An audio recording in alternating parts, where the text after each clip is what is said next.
Good morning. The GOP candidates in the final sprint ahead of Tuesday's crucial primaries this morning.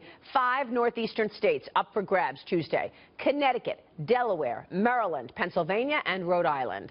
Donald Trump honing in on those states right now, hitting the trail in Maryland today. Meanwhile, Ted Cruz is back in Indiana this morning, fighting to block Mr. Trump from winning that nomination outright. That primary is a week from Tuesday, May 3rd. He's treating the Hoosier State's May 3rd primary with 57 delegates up for grabs as a key part of that effort. Linda McMahon is with us. She is the co-founder and former CEO of the WWE, co-founder and CEO of Women's Leadership Live. She's also a former Connecticut Senate candidate. Good to see you, Linda. Good to see you. Thank you so much for joining us. Pleasure. You know, this Women's Leadership Live group that you have created is real interesting, and I want to get your take on women and what's happening in that as it relates to the election. But let's start off here ahead of Tuesday. What do you think are the most important issues that voters will be voting on this coming Tuesday? You know, it's the same as it was when I was running in 2010, 2012. It's the economy and it's jobs. Those are just on the, they're the forefront of the thinking of the people in Connecticut. We have, we've lost tax revenue. Our economy is upside down. We're going into, our next year at a $900 million deficit. GE left the state, or is in the process of leaving the state. So all of these things have really critical impact. And one of the reasons that GE left the state, or is in the process of leaving the state, is because the leadership voted again to raise corporate taxes. Already on a country level, where the highest corporate tax rate in the industrialized world. I want to show you these top marginal tax rates in 2016. Pennsylvania, 9.99%.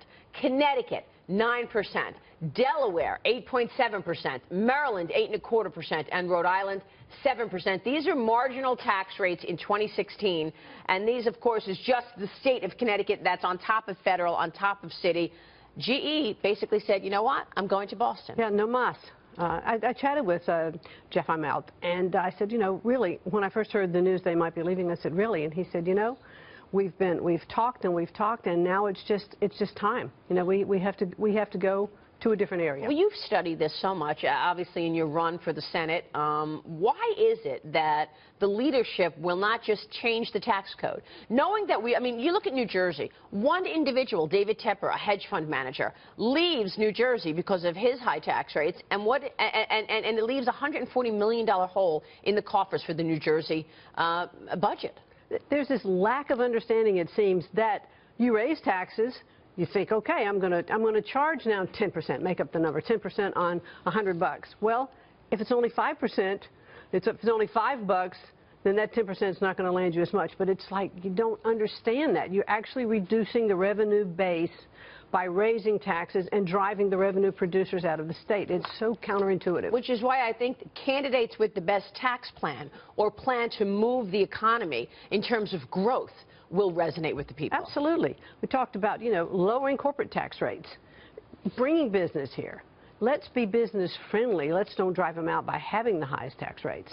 Who do women in Connecticut want? Let's talk about Women's Leadership Live. You founded this. You're really trying to train women wherever they are for success. Exactly.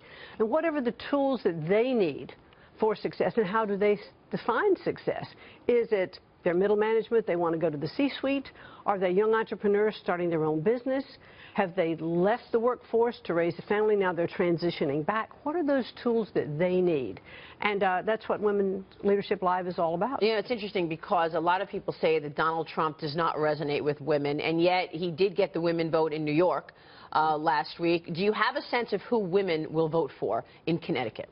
I don't have a sense of who they're going to vote for, but I do know that Trump, is leading right now. And I've known Donald for over 20 years, and I've found him in all the personal relationships with him. He is loyal, he's patriotic, and in a private setting, he's very gracious, and he's a good businessman. He'll hire smart people around him. So I think all of those factors really are now resonating more. In terms of Women's Leadership Live, you say you can use new tools like social media. Oh, exactly. To grow your network. That's one of the biggest things that we can do. And Debbie Saviano, who is our social media guru, just has us tweeting and Facebooking and blabbing and being on Pinterest, or all of those different aspects. And a young entrepreneur can use those where they would have to spend money before to market a product. Now they can go online. Now they can use social media, and it's such a great tool for Actually, them. that relates to the election as well, because you're seeing the candidates tweeting all the time. I mean, initially people thought, well, why is Donald Trump tweeting so much? And then at the end of the day, you look at how it's helped him. Sure. He hasn't spent much money on this election. He hasn't had to. No, and it's just followers after followers after followers, retweeting, commenting, and it's a great tool. So at Women's Leadership Live, and you can learn more about us at womensleadershiplive.com, and register for our first event that's coming up in May, just outside Dallas in Irving, Texas. So you're running this organization. How do you compare it to running for public office as you did? And how does, when you ran for the Senate, differ, do you think, from the time today where you're seeing such vitriol? Well, when I ran for the Senate, there was a lot of vitriol in the state as well, but running Women's Leadership Live compared to running for the Senate, there is just no comparison. They're so totally different animals, thank goodness. Why is there such vitriol right now? I mean, there was a time when the right and the left got together. I mean, Congress, the Senate and the House, the members would go out for a coffee, sure, go out for a beer. It just, they don't have any relationship and they don't get anything done. I'll tell you, the women in the Senate, they do that. Once a month, they get together, both parties.